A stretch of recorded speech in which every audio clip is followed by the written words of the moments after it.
Right, it's Mark the Land Rover, and we're just going to have a look under here. We're on the home stretch now.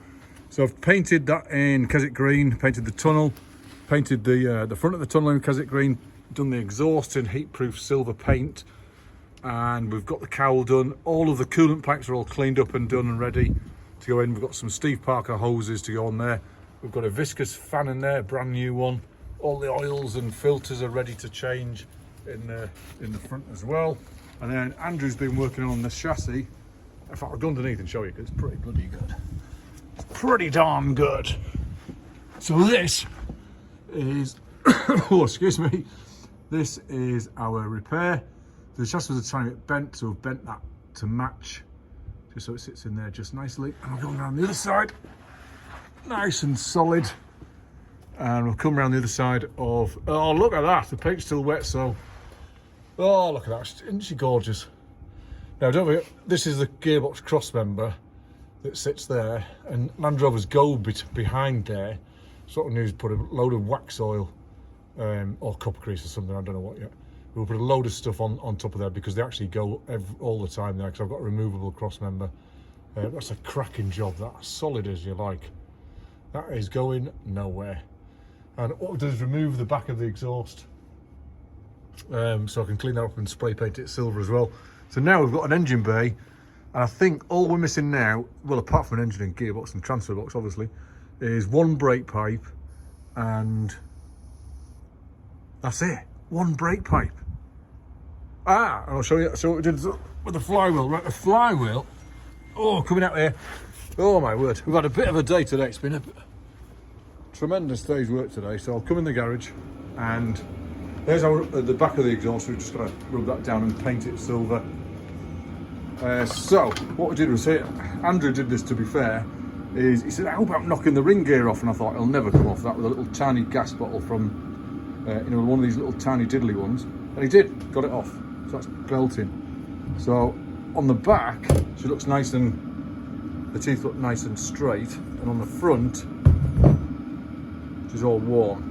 So we want to try for I'm going to put a genuine ring gear on, because it's, I mean, to take all the gearbox out and engine out to do this again. So if you've got a ring gear, fantastic. And then I noticed the master cylinder, I'll come down here, the master cylinder has got a blooming, the seal's popped out of here, look. So I'm tempted, I'm just going to see how much they are first, but I'm tempted just to get a blooming master cylinder, because then it's done, isn't it? And then it's going to be, it'll last us forever then. So I'll leave that there, do a bit of Googling tonight. So if you've got a genuine, I'm going to put a genuine ring gear on, because interference fit and all that. You know, you want a proper one. So I'll get a proper one of them, put it on the flywheel, and we're seeing that we're in the home straight now, so the garage is even tidy now.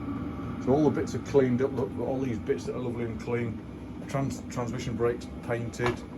All of these have been scrubbed up and de-oiled. Prop shafts are blooming painted and good and clean. Turbo's brand new. All of the bell housing, that's all been done. All of the bell housing step thing, whatever it's called, I don't even know what it's called now. Heater's been cleaned up and painted, although it is dusty at the moment.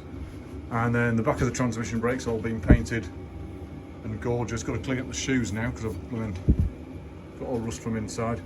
So that's our LandRover. We're on the home straight. So out the front of the house is the gearbox and the transfer box, and they're going away on Monday up to Gear Tech in Stafford, and they're getting inspected and repaired or rebuilt. And I can't believe we're getting there. We're nearly, well, a cracking day's work today. We'll leave the tarp on tonight because we've got a few weeks while the engine gets rebuilt. That went away Friday, so that should take about 4 or 5 weeks to come back, and then we'll put it all back together. Oh my word, it's blooming brilliant. It's absolutely it's fab. So I'll show you inside the engine bay so you can see because we're tidying up the engine bay now, so we're on the kind of mass tidy while everything's out. So we've got the chassis legs kind of all done. There was big hole, if you saw yesterday's video, they're all big holes there. Now they're all solid. So that's the chassis, a 1988 chassis, all completely solid. It's just, it's fantastic, it really is. It's a really good job, that. Really good job indeed. So we've got a naked LandRover, I've tied up these footwells here somehow. Not sure how to do that yet, but a jet wash first, because I jet wash the floor, and of course got everything else dirty now. So I'll have to jet wash everything in here, make sure it's clean and tidy for them, putting everything back together, and flipping black. Oh, another thing we did is we've got all the coolant hoses done. So we've got all the coolant hoses all rubbed down, de-rusted, painted with chassis black. So they're just hardening up now. I'll leave them there a few days while they harden up. So managed mark with the LandRover, and if you've got any problems or queries or stuff you've spotted that I've done wrong, for instance, this driver's door doesn't fit properly yet. I'm too tired to do that now. I'll do it later. So if you spotted anything that should be done, by all means give us a shout or comment on the video. We're on the home straight. It's taken a while this, but we're on the home straight. All right, mark out.